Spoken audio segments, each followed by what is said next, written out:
It was supposed to be just another night at the downtown hotel, soft jazz playing, glasses clinking, people laughing under golden chandeliers.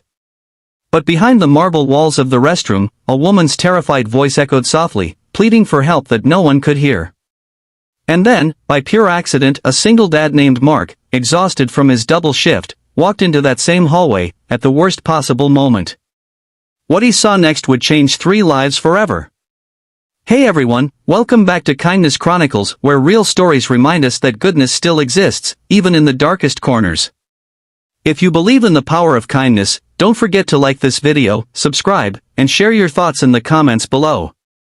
Your support helps us keep spreading light through stories like this one. Mark Jacobs wasn't a hero. At least, that's what he always told himself. He was a mechanic from Ohio, a single dad to a 10-year-old girl named Lily, just trying to keep food on the table. After his wife passed away 3 years ago, his world had turned gray. Most days, he just worked, cooked, helped Lily with homework, and went to bed. That night, he was at the downtown Hilton Hotel fixing a broken air conditioning unit. It was well past 9 p.m., and all he could think about was getting home before Lily fell asleep. He was tired, covered in grease, sweat dripping down his forehead when he decided to stop by the restroom near the ballroom before heading out. He heard laughter and music echoing from the charity gala next door. It was a world far from his own. Men in suits, women in glittering dresses, champagne glasses raised high. He didn't know it then, but one of those guests was Rebecca Miles, the CEO of a major tech company, a woman known for her confidence, intelligence, and sharp presence. She had built her empire from scratch, but tonight, all her power couldn't save her. Rebecca had stepped out of the ballroom to take a call when 2 men colleagues she vaguely recognized followed her down the hallway. Their voices were friendly at first, teasing even, but when she tried to leave, one of them blocked the door. "Hey, don't be like that," one of them slurred. "We're just having fun." Rebecca's heart raced. She backed away, clutching her phone, but before she could react, they cornered her near the restroom door. Fear crept up her spine. She could smell the alcohol on their breath. She tried to keep calm, to speak firmly, but they didn't listen. When they shoved her inside the women's restroom, she screamed a short, broken sound that was swallowed by the loud music from the ballroom. And that's when Mark walked into the hallway. He heard something, a muffled cry, a struggle, something that didn't sound right. His instincts kicked in. He hesitated for just a second, heart pounding. He could have kept walking. It wasn't his business. But something deep inside, the same instinct that made him protect his daughter from every danger, told him he couldn't ignore it. He pushed open the door. Inside, the scene froze in front of him, 2 men towering over a terrified woman, her back pressed against the marble counter. Her eyes met his wide, pleading, desperate. Without thinking, Mark shouted, "Hey! What the hell are you doing?"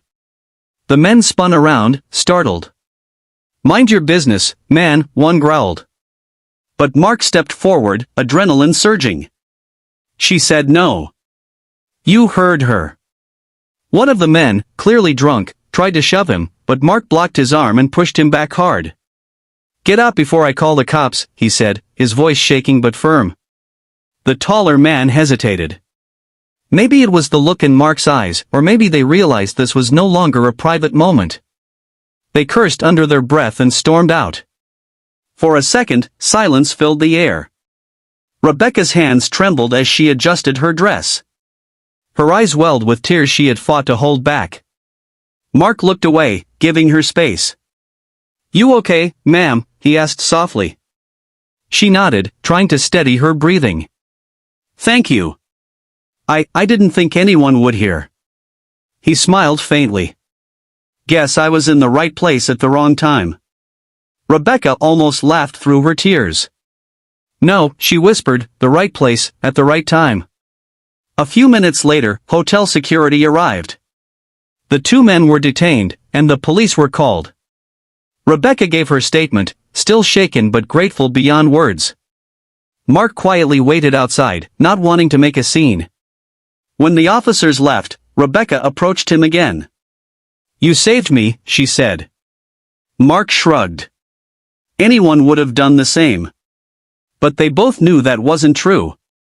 In a world where most people look away, Mark had chosen to act. The next morning, Mark returned to work like nothing had happened. He dropped Lily off at school, fixed 2 cars, and ate a quick lunch at his desk. He didn't even tell anyone about what he'd done. To him, it wasn't heroism, it was humanity. But that night, his phone rang. "Mr. Jacobs?" The voice on the other end was calm and elegant. "This is Rebecca Miles." He froze. "Oh. Ms. Miles. Are you okay?" "I am, thanks to you," she said. "Listen, I wanted to meet you. Could we have coffee tomorrow?" He hesitated. "Sure, I guess." The next day, they met at a small cafe downtown. Rebecca looked nothing like the terrified woman from the night before.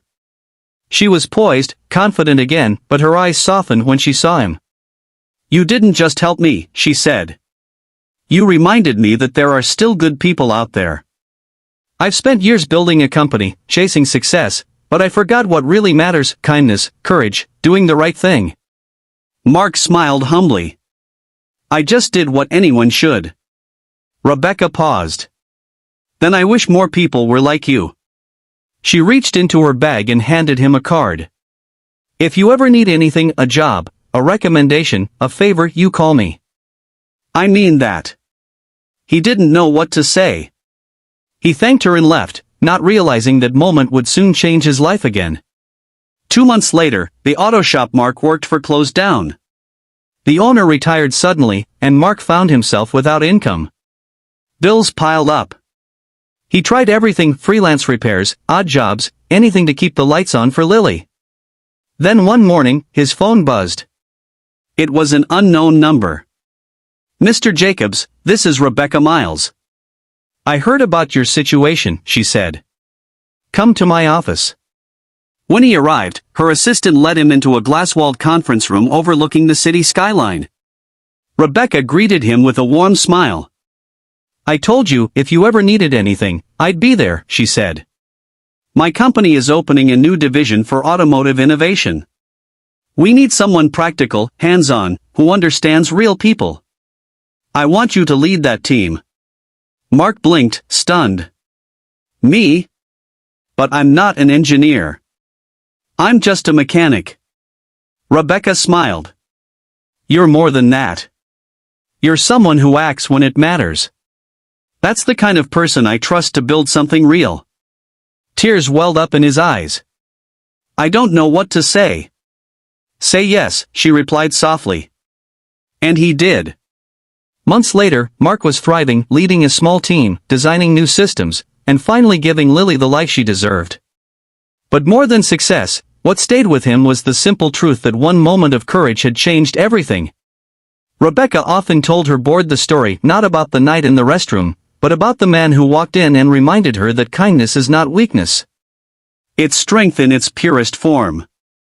Sometimes, life puts us in places we never expect, moments where we have to choose between silence and action. Mark chose to act, not for reward or recognition, but because kindness is who he was. And that one choice, to step forward instead of walking away, became the ripple that turned fear into hope, and strangers into friends. So, if you ever find yourself standing at that crossroads, remember, even small acts of courage can change someone's entire world. Because kindness isn't just what we do. It's who we are, when no one's watching.